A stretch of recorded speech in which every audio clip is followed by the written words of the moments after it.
In a far-off sector of the galaxy, Earth had become nothing more than a myth.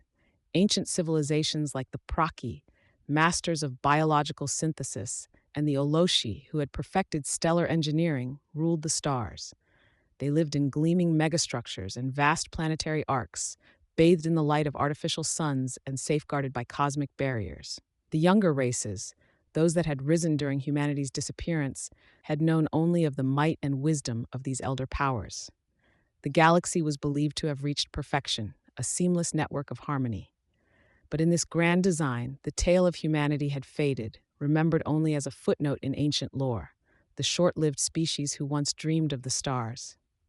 Then came the silence. Communications between star systems began to fail, and whole sectors grew dark. Ships sent to investigate vanished without trace. The Praki suspected a viral invasion, one that could elude detection, while the Oloshi hypothesized that an ancient machine intelligence, long dormant, was waking.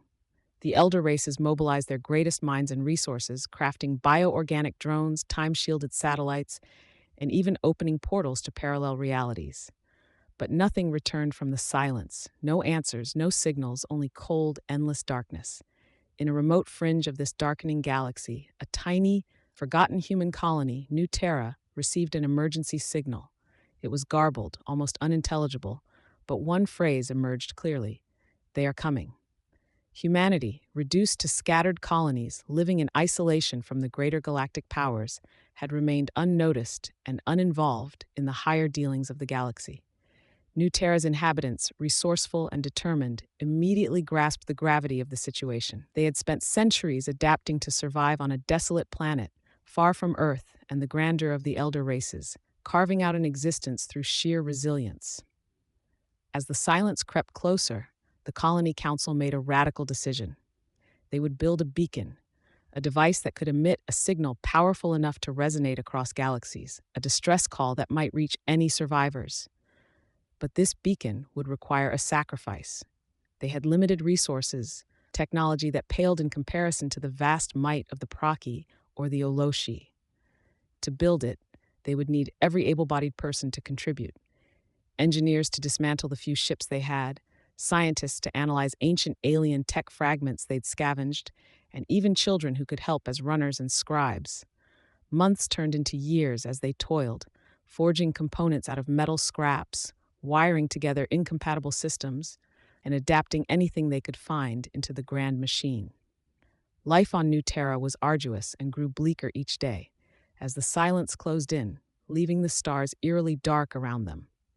Many despaired, doubting that their signal, if they ever finished, would even reach beyond their solar system. Yet they worked tirelessly, each person understanding that the beacon was their only hope, not just for survival, but to prove that humanity still existed. At last, the beacon was ready. It was a massive, ugly creation of patched metal and untested tech, held together by hope and 1,000 acts of ingenuity. The colony gathered, gazing up at the towering device, feeling the weight of the moment.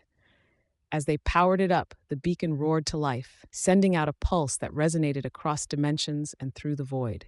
It was a cry of defiance, a testament that humanity, against all odds, still breathed. The pulse reached further than anyone had anticipated. Ancient sensors on the edge of Praki space detected it, and for the first time in centuries, the elder race turned their gaze upon humanity. They expected nothing significant, perhaps a fleeting signal from a species facing extinction, but what they heard was something else.